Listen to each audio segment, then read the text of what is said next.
pelo sinal da Santa Cruz, livrai-nos Deus, nosso Senhor, dos nossos inimigos, em nome do Pai, do Filho e do Espírito Santo. Amém. Amém. 2 Coríntios, capítulo 13, versículo 5. Um versículo só, mas é o suficiente para o nosso dia de hoje. Como é rica a palavra de Deus, que com um único versículo é capaz de trazer saúde para a nossa alma, saúde para o nosso coração, saúde para os nossos relacionamentos. É como um remédio, né? Tem certos remédios que você não precisa de 2 doses, uma só é o suficiente. E assim diz a palavra de Deus para nós nesse dia de hoje: examinai-vos bem para ver se estáis na fé. Submetei-vos à prova. Acaso não reconheceis que Jesus Cristo está em vós? A menos que estejais reprovados. Porque se você não está reprovado, Jesus está em você. É isso que a palavra de Deus está dizendo. E como é que eu vou saber disso? Se está ou não está? Examinai-vos bem, para ver se estáis na fé. Olhe para você, se examine, diz a palavra de Deus. Coloque-se à prova, para ver se a sua fé está em Jesus, ou se está nesse mundo. Se está em Deus, ou se está em você mesmo. Coloque-se à prova para ver quem é o seu Salvador. Se é o Senhor Jesus Cristo, ou se no decorrer do caminho nós fomos nos embaraçando nas nossas próprias pernas e acabamos acreditando que somos nós os salvadores de nós mesmos e dos outros. Submetei-vos à prova. Acaso não reconheceis que Jesus Cristo está em vós? A menos que estejais reprovados. É o que está aqui também no dia 3, já na primeira página 34 do dia 3.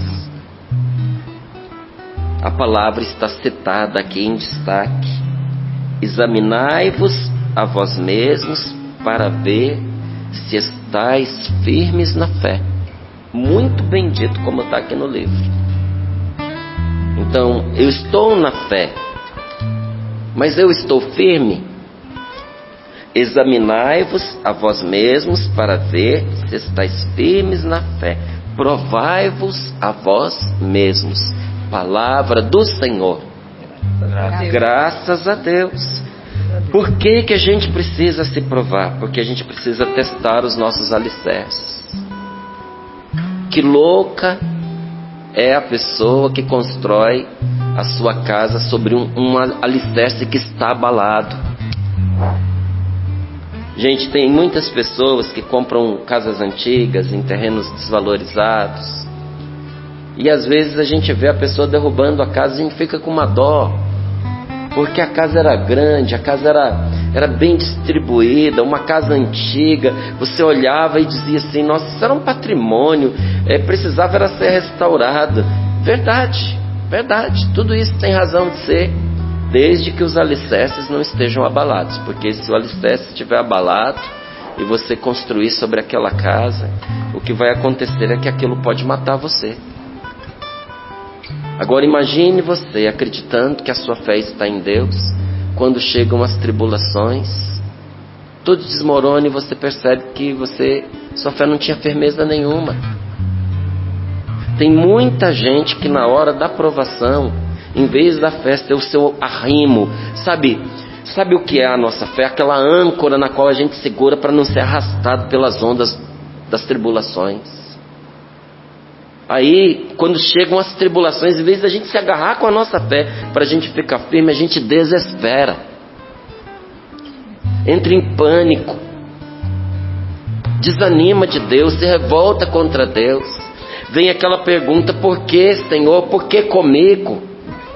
Eu sou uma pessoa de oração, eu sou uma pessoa fiel a Ti, eu estou caminhando contigo, e meu Deus, olha o que aconteceu comigo, é um castigo. Quando o Senhor está do nosso lado para nos fazer tirar daquela provação todo proveito para a nossa vida e ainda sairmos dela ilesos, só que a gente se desespera e faz a única coisa que nós não podíamos fazer: larga de Deus por causa da revolta, porque não estava firme. Então a palavra de Deus nos diz que nós precisamos nos provar, nós precisamos nos examinar. Quando seu corpo está doente, o que você faz? Você leva o seu corpo no médico. E o médico muitas vezes vai levar o seu corpo até a máquina, até a ultrassom, até a ressonância magnética, não é? Tem vários tipos de exames que a pessoa faz hoje. Toma um contraste, vai fazer uma cintilografia, porque ali o exame vai mostrar o que os nossos olhos não são capazes de ver. E assim como nós, muitas vezes, para poder detectar se um osso nosso se quebrou ou não, nós temos que tirar um raio-x. Para a gente ver se a nossa alma está quebrada, nós temos que tirar um raio-x, gente. Porque muitas vezes nós estamos quebrados por dentro, nosso coração se estragou e a gente não percebeu. Como é que nós percebemos se o nosso coração está fraturado? Se a nossa fé foi abalada nos seus alicerces? Tirando um raio-x da nossa alma. E sabe como é que se chama o raio-x da alma? Se chama exame de consciência. Porque Deus não permite a uma pessoa que se coloca sinceramente diante dele, que ela saia dali enganada. Inclusive tem pessoas que não querem rezar, não é porque a oração não funcione, é porque elas têm medo da verdade que vão encontrar na oração. Então, por exemplo, toda pessoa irresponsável não gosta de rezar. Não gosta. Porque a pessoa irresponsável, ela tem uma característica que é colocar nos outros a culpa por tudo. Ela nunca assume a responsabilidade. Então, por isso que ela é irresponsável. Quem é uma pessoa irresponsável? Que não assume a responsabilidade. É sempre os outros que são culpados pela tristeza dela, pela infelicidade dela, pela vida que não deu certo. Olha, aconteceram várias situações na vida da pessoa. Só que tem um intervalo grande entre essas coisas que aconteceram. Mas por causa da ideia que ela tem de que os outros são culpados por tudo que acontece na vida dela, ela estraga também os dias em que nada aconteceu de mal. Porque eu não posso estar bem porque me machucaram, porque me feriram, porque a minha vida não foi como deveria ser, porque essa pessoa me estragou quando ela fez isso comigo, porque aquela quando falou assim, quando tirou minha liberdade. Mas pelo amor de Deus, as pessoas não podem nos afetar interiormente, a não ser que a gente entregue a elas esse poder. As pessoas podem nos prejudicar de fora, pode tirar dinheiro da gente, podem até arrancar um pedaço do nosso corpo, nos mutilar, pode até matar a nossa vida física. Mas a sua liberdade a pessoa só rouba se você entregar nas mãos dela. Você sabia disso? Então, quando nós nos colocamos em oração, ali a verdade brilha diante de nós. E nós começamos a ver o que realmente é responsabilidade e culpa dos outros, mas a gente também vai vendo o que é responsabilidade e culpa nossa. E Deus nos mostra, não é para a gente ficar com sentimento de culpa, complexo de culpa e acusação. Ele acusa não a gente, acusa o erro, acusa o nosso pecado. Porque se você não souber que doença você tem, como é que você vai se tratar? Tem gente que está profundamente perturbado, mas a pessoa não sabe o que está acontecendo com ela, porque ela não busca a resposta. E às vezes não quer resposta. E prefere continuar vivendo nesse inferno. Olha, desculpa, eu não quero viver em inferno nenhum não. Para mim é assim, qual é o preço que a gente tem que pagar para sair desse inferno? Vamos pagar o preço. O preço é encarar a verdade? Vamos encarar a verdade. O preço é corrigir os erros? Vamos corrigir os erros. O preço é abrir mão, abdicar de um vício? Vamos lutar para poder quebrar esse vício. Por que eu digo vamos lutar? Porque é temerário a gente dizer, né? Vamos parar com o vício. É vício, a pessoa tem muita dificuldade. Talvez você tenha muita dificuldade, mas no momento que você se predispõe a lutar com sinceridade, a graça de Deus se une à sua decisão e olha, não se espante, você vai vencer esse vício mais cedo do que você pensa. Mas primeiro é preciso identificar, reconhecer e tomar a decisão de romper com isso. E onde é que isso tudo começa ou ganha uma grande força? No exame de consciência. Olha aqui que interessante, que diz aqui na página 34. Se você quiser, todos os dias, tornar-se um pouco melhor, se todos os dias você quiser melhorar um pouquinho, e você quiser se tornar muito agradável a Deus, será de grande proveito fazer o exame de consciência, preste atenção, não só na quaresma, mas todas as noites. Olha quando? Todas as noites, quando? Antes de dormir? Não. Antes da sua última refeição. Esse é um detalhe para o qual muitas pessoas não atentam. Então, você janta às 6 horas, então 5:30, você vai parar, vai fazer ali 20 minutinhos, gente. Bom que já termina ali com o Ângelus, já reza pedindo a intercessão de Nossa Senhora, ou emenda com o terço, ou já faz depois do terço. Muitos rezam ali por volta das 6 horas o terço.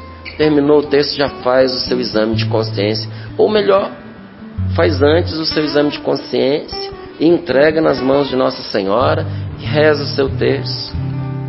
Por que tem que ser? Não é que tem que ser, por que é melhor a gente fazer essa oração antes do jantar, antes da nossa última refeição? Porque reza-se melhor quando o estômago está vazio. Nós que somos pregadores, nós sabemos o quanto é difícil aquela pregação na tarde de sábado depois do almoço, na tarde de domingo depois do almoço, porque não é só o povo que está com sono, a gente também, né? A gente também almoçou, não é? Normalmente no sábado a gente não jejua, no domingo a gente não jejua, então a gente está ali no ritmo do encontro, mas você também almoçou. Eu me lembro com terror da segunda pregação que eu fiz na minha vida. Me lembro, inclusive, qual foi o tema da pregação. A primeira pregação que eu fiz na minha vida foi sobre o amor de Deus. E a segunda foi 2 semanas depois, lá em Taguatinga Sul, num seminário de vida que estava acontecendo ali na paróquia Nossa Senhora de Fátima. Pediram para eu pregar sobre os dons espirituais, a palavra de profecia. Só que o povo do grupo de oração, minha segunda pregação da vida, só que o povo do grupo de oração estava tão animado com aquele menino de 14 anos que ia fazer essa pregação, que eles me levaram para um churrasco. E eu nunca na minha vida tinha ido num churrasco, gente. Era rodízio. Era rodízio. Eu saí de lá rodando. Agora o nome rodízio não é só porque passa, é que você sai de lá, ó, uma roda. Quando eu cheguei para poder pregar, não era o povo que tinha sono, eu tinha que me acordar durante a pregação, porque eu tinha comido além da conta. Então, dizer que não afeta quando você come, sobretudo se você come demais, não é verdade. Reza-se melhor quando você não está com a pança cheia, tá certo? Então tome alguns minutos antes de comer. Tá vendo como esse livro ele é prático? Prático. Isso aqui é um tesouro, meu amigo, um tesouro, onde você encontra esse passo a passo de forma tão objetiva assim nos dias de hoje. Difícil, tá? Então tome alguns minutos antes de comer e ponha-se diante do Senhor. Ajuda muito se você tiver o crucifixo em suas mãos ou diante dos seus olhos, porque a correria do dia a dia nos deixa agitados e dispersos.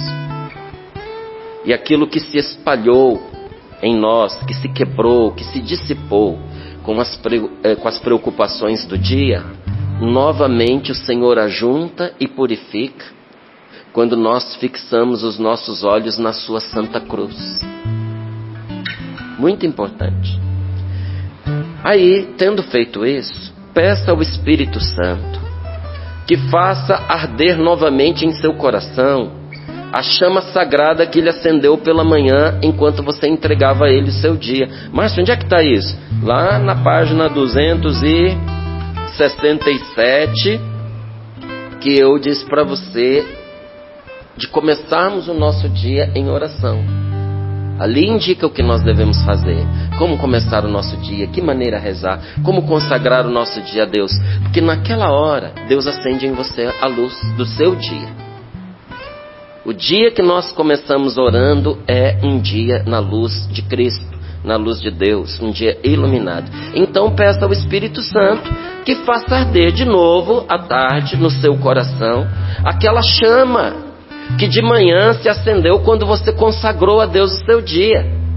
E se for o caso, curve-se, ajoelhe-se, prostre-se e ofereça suas lágrimas como um gesto humilde de quem se abandona nas mãos do seu Senhor. Gente, só de pensar nisso a gente já descansa. Nós precisamos aprender a voltar para o colo do Pai. A oração é aquele momento em que você se abandona no colo de Deus, que é Pai, mas que também é Mãe, não é? No ser humano, os atributos de Pai e Mãe estão separados, mas em Deus eles estão juntos. Deus é Pai e Mãe ao mesmo tempo. E a Bíblia fala isso em inúmeras passagens. Deus é Pai e Mãe ao mesmo tempo. Deus tem coração de mãe, Deus tem entranhas de mãe. Nós precisamos voltar para o colo de Deus ao final de cada dia. Sabe quando o menino está na rua brincando, que você diz, está na hora, volta para casa, vem tomar banho, né? E depois daquele banho gostoso, ele se aninha no colo da mãe, no colo do pai. Às vezes a mãe termina de dar o banho e diz, vai lá ficar com seu pai. E ele sai correndo porque o banho refaz, ele pula nos braços do pai e fica ali no colo. Que coisa gostosa. Você já viveu isso? Eu já vivi isso com os meus filhos. Que delícia que é. Como isso descansa. Descansa o pai e descansa o filho, não é? E ali, abandone-se nas mãos do seu Senhor e diga-lhe o quanto você o ama. E com o coração aceso pelo fogo do Espírito, mergulhe fundo nas chagas misericordiosas de Jesus. Peça ao Senhor que as graças que fortaleceram você pela manhã se manifestem novamente e renovem o seu coração e a sua alma agora à noite. Em seguida, aí você vai fazer aqui os 4 passos. Primeiro, o que você vai fazer nesse exame de consciência? Agradeça a Deus. Pelo quê, Márcio? Por ter mantido você a salvo durante o dia. Porque aquele poderia ter sido o último dia da sua vida. Porque Deus não só preservou a sua vida, mas preservou você de inúmeras maldades do diabo e de quem odeia você. Olha, às vezes a gente reclama das poucas pedras que nos atingem. E a gente não se lembra de tantas que Deus impediu que se abatessem contra nós. Olha, quantas vezes, gente, eu me choquei, me espantei, não é? Quase me escandalizei. Quando passado tempos, passado anos, uma pessoa, ou aquela pessoa, ou algumas pessoas que já não estavam perto de mim, alguém me contava o que a pessoa tramava, o que a pessoa fazia, o que a pessoa falava. E eu olhava e pensava, meu Deus, que perigo. E eu acreditava na pessoa, eu confiava nela, eu tinha essa pessoa perto de mim. E aí você vai percebendo como muitas vezes a maldade, o ciúme, a inveja move os outros. E você se pergunta, como é que ela não conseguiu fazer esse mal que ela pretendeu? Porque existe um Pai de amor que nos preserva todos os dias. Mas Ele deixa que alguma pedrinha ainda pegue na gente, para a gente se lembrar que nós precisamos dele e que a gente não se esqueça do quanto esse mundo é perigoso. Então agradeça a Deus por ter mantido você a salvo durante o dia. Primeira coisa. Segundo, Examine todas as coisas que você fez. Faz um checklist. Passa o seu dia em revista. Uma a uma as coisas que você fez. Desde a hora que você acordou, o café da manhã que você tomou, a sua esposa, o seu marido com quem você conversou, seus filhos, as reuniões que você teve, os trabalhos que você fez. Passe em memória, porque as coisas importantes ficaram registradas e as coisas incômodas também. Nessa hora vai vir o que te incomodou.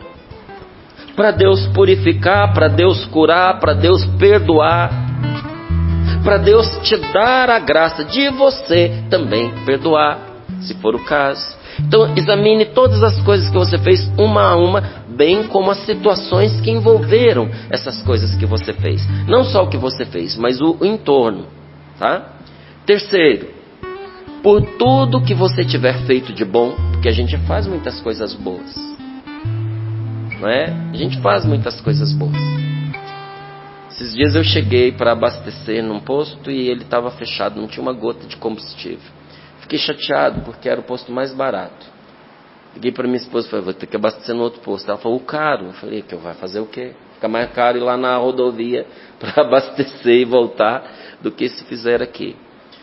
Quando eu cheguei lá, fui atendido por um rapaz tão educado, gente. Dá gosto, né? Tão educado. Que quando terminou o abastecimento, eu fui até ele e eu disse, olha, como é que você chama? Eu falei, meu amigo, tem idade para ser meu filho. Eu falei, meu querido, dá gosto ser atendido por uma pessoa educada como você. Eu quero te dar os parabéns, eu quero dizer para você que continue assim, que onde quer que você vá, agindo como você está agindo, você vai ser bem sucedido em todas as coisas que você fizer. O menino desabou a chorar. Chorou, chorou. E aí ele disse para mim assim, moço, meu dia estava destruído.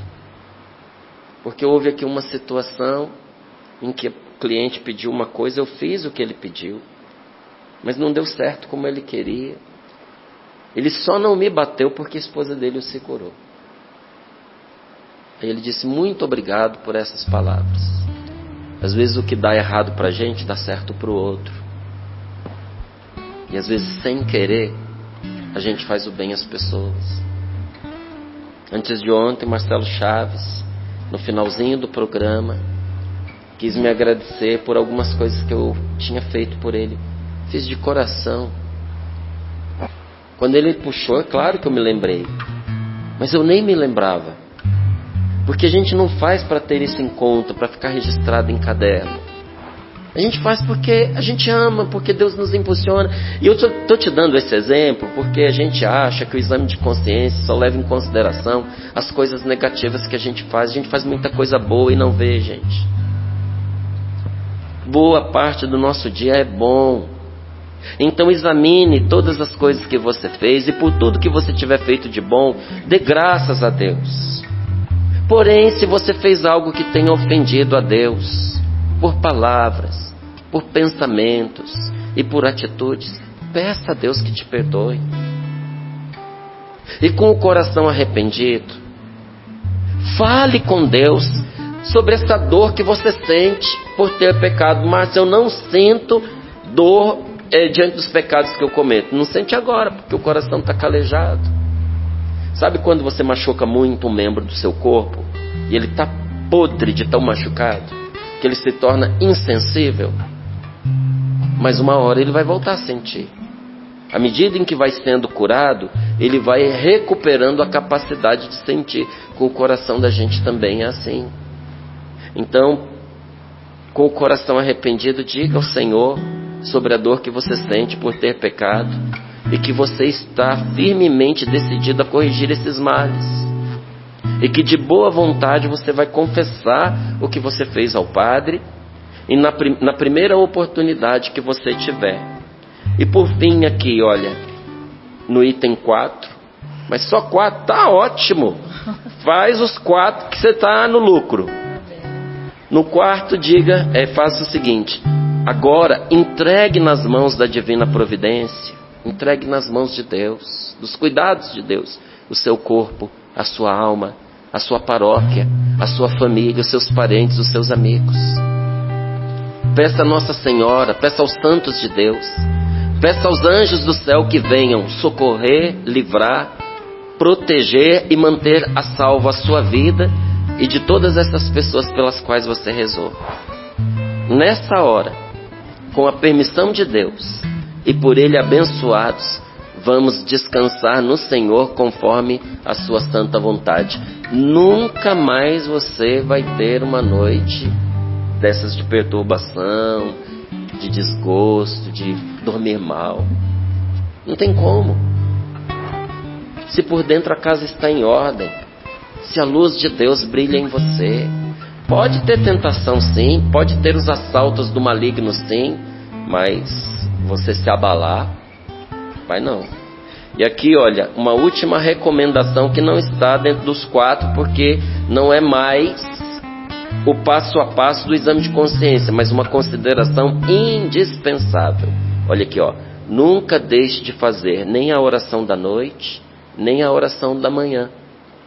Pois do mesmo modo que pela oração da manhã, as janelas da alma são abertas para a luz do Espírito Santo, que é mais brilhante do que o sol, assim também pela oração da noite, essas janelas se fecham para as trevas do inferno e não permitem que se aproxime o demônio.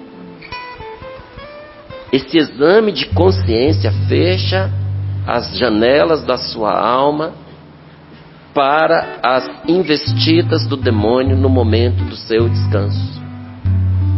Nem sequer permitem que ele se aproxime. Então, logo em seguida está aqui, ó, fale com o Senhor. É uma direção para você rezar. Com essas perguntas aqui, você vai fazer uma oração maravilhosa. Como eu tenho vivido a minha fé nos últimos dias? Quais foram as minhas principais falhas? Quais foram os meus principais acertos espirituais recentemente? Em que áreas que eu preciso buscar o perdão de Deus e o perdão dos outros? Essas perguntas Deus não deixa sem resposta. Desafio do dia: realize um exame de consciência detalhado hoje, usando dos métodos que foram mencionados. Dedique pelo menos 20 minutos a esta prática, anotando suas reflexões em um diário espiritual. O diário está aqui, ó, na página 38. Você chegou na página 38, tem ali o espaço para você pôr a data, assinar e fazer o seu diário espiritual. Aí a oração que termina com uma palavra forte de Santa Teresa, que diz assim, sobre o exame de consciência: o autoconhecimento é o caminho para a humildade, e através da humildade, o caminho para o amor. Aí tem aqui o propósito do dia. No dia de hoje, o que você vai fazer? Crie uma lista que ajude a você a fazer o seu exame de consciência todos os dias. Mas você tem dificuldade de repassar as coisas. Faz a lista, escreve. Na hora que você for fazer o exame de consciência, abre. Vai vir outras coisas, você vai anotando, você vai acrescentando. No começo isso vai ser muito importante, depois você nem vai precisar tanto. Tente fazê-la sempre à noite, o exame de consciência, no mesmo horário. Seria muito bom você conseguir compartilhar essa experiência com um diretor espiritual ou um confessor. Por que é tão importante, meus irmãos, esse exame de consciência? Porque nós queremos caminhar na luz e não na escuridão. Nós queremos caminhar na certeza da fé e não na dúvida. Quem segue Jesus não anda no escuro, nem no pecado, nem nas coisas do mal, nem fica sem rumo, sem saber para onde ir, sem saber o que fazer. Quem quiser ser verdadeiramente esclarecido, quem quiser ser livre de toda cegueira do coração, e quando eu digo aqui cegueira do coração, é cegueira emocional e cegueira espiritual. A gente tem cegueira emocional? Tem. Nós não conseguimos enxergar direito as pessoas que nos amam e o bem que as pessoas nos fazem. E a gente não consegue ver quem nos manipula, quem nos bajula e faz o mal contra nós. Cegos emocionais. Tem gente que acredita em tudo quando o que dizem para ela é o que ela quer ouvir. Coisa mais fácil que tem é você enganar uma pessoa. É só você dizer o que ela quer ouvir. Ela quer tanto ouvir aquilo que quando você fala, ela diz que é verdade. Ela mente para si mesma. E quem é manipulador sabe usar isso contra a pessoa, mas não consegue nada com quem tem discernimento dos espíritos. Porque Deus mostra para a pessoa que o outro está tentando manipulá-la. E olha, nos liberta da cegueira espiritual.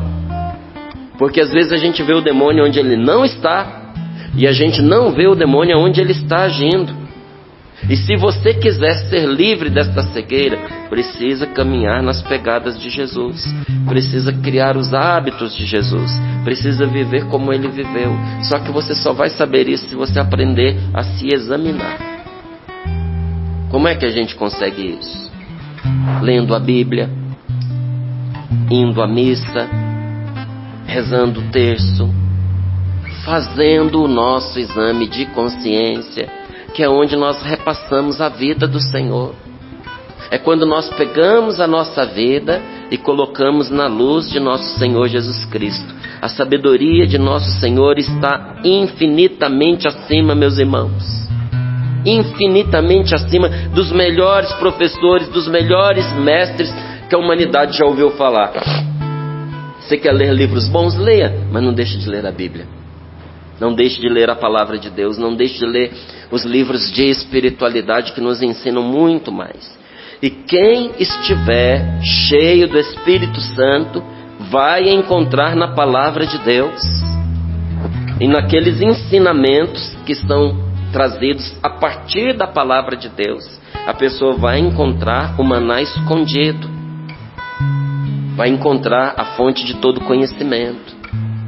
Vai ter o conhecimento e a força que sem elas não conseguiria avançar, não é? Agora, qual é o problema? O problema é quando a pessoa quer ler a palavra de Deus, ou até mesmo um livro de espiritualidade, como esse A Luta de Cada Dia. A pessoa quer ler, mas quer ler a palavra de Deus sem o Espírito Santo. Por mais que ela se dedique, ela não terá gosto, nem vai encontrar as respostas que ela procura. Porque na verdade, quem nos ensina as coisas a partir dos ensinamentos que a gente recebe é o Espírito Santo de Deus. Por isso que a mesma pregação, a um ensina muito e ao outro põe em confusão. Estão sentados os dois, um entende e o outro não. Aí a gente entende o que Jesus fala: quem tem ouvidos para ouvir, ouça. Aí a gente entende porque Jesus fala: eu te agradeço, ó Pai, porque revelaste estas coisas aos pequeninos, mas as escondestes aos olhos dos sábios e doutos desse mundo. Por quê? Porque a senha que abre a porta do cofre dos tesouros espirituais tem uma senha. Sabe qual é a senha? É conformar a sua vida com a vida de Jesus. A gente tem que acertar o passo com o passo de nosso Senhor. Aí você vai ver o que ninguém mais vê. Aí você vai ter o que muitos não têm. Aí sim você vai entender o que Deus revelou. Agora, do que adianta a pessoa falar bem sobre Deus e sendo arrogante, desagradar a Deus? Olha, eu espero não ser, viu, gente? Espero de verdade. É muito triste quando você encontra um pregador arrogante. E arrogante aqui é você se sentir melhor do que as pessoas, se pôr acima delas, você achar que você sabe tudo. Não tem a ver com temperamento, porque temperamento cada um tem o seu. Eu tenho o meu temperamento, minha maneira de falar é assim, ela é incisiva, não é? Para alguns, às vezes até afeta, porque a pessoa é mais sensível, não é? A pessoa se sente assim, atropelada às vezes por uma coisa que a gente diz. Paciência, meu amigo, se quiser acompanhar, vai ter que aguentar as características próprias desse seu irmão aqui, mas isso não é a arrogância.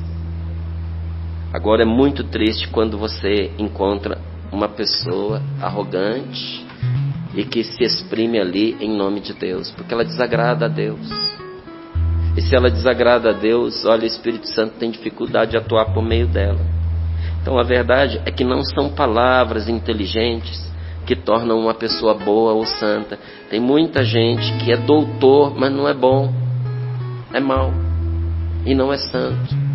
Está atolado em todo tipo de pecado. Sabe com a cabeça, mas não sabe com a vida. O que torna uma pessoa boa, o que torna uma pessoa santa, é uma vida virtuosa, que torna a pessoa agradável a Deus. Então é melhor você fazer a vontade de Deus do que você explicar o que Deus quer. Então, isso é para mim como pregador.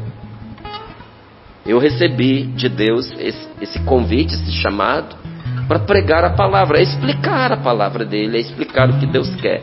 Mas melhor do que eu explicar o que Deus quer, é eu fazer o que ele manda. É eu fazer a vontade de Deus. Então, do que adianta saber a Bíblia de cor, saber o pensamento dos grandes doutores, se você não experimentar que Deus ama você e por causa disso você viver desprovido da graça de Deus? Não adianta nada.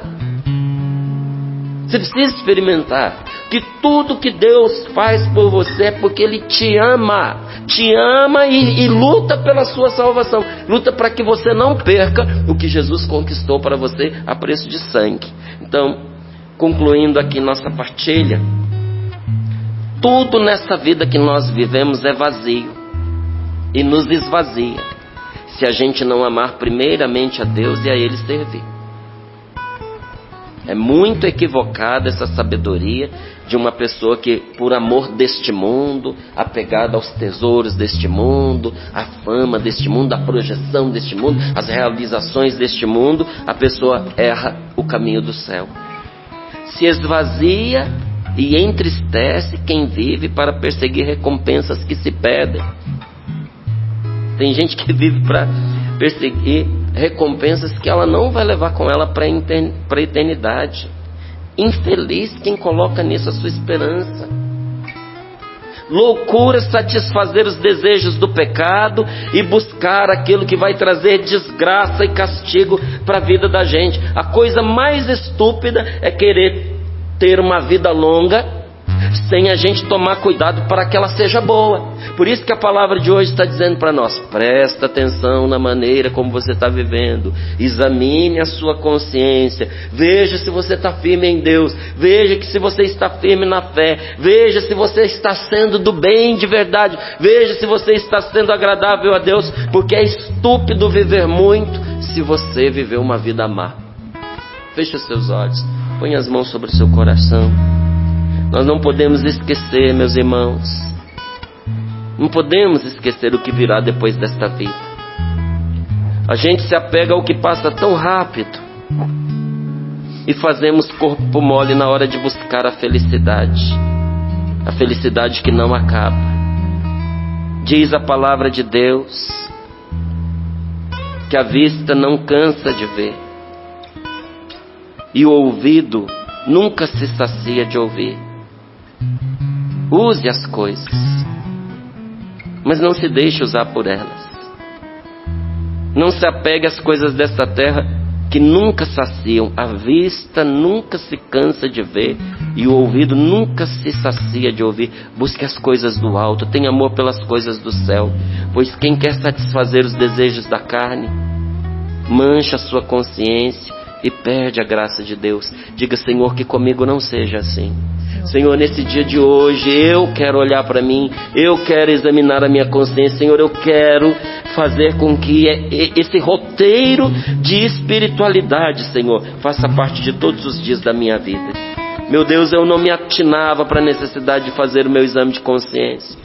Senhor, quantas vezes eu ouvi os meus avós, os meus antepassados falarem sobre fazer esse exame de consciência, mas eu mesmo, Senhor, não dei atenção devida a essa prática tão importante. Dá-me essa graça nesse dia de hoje.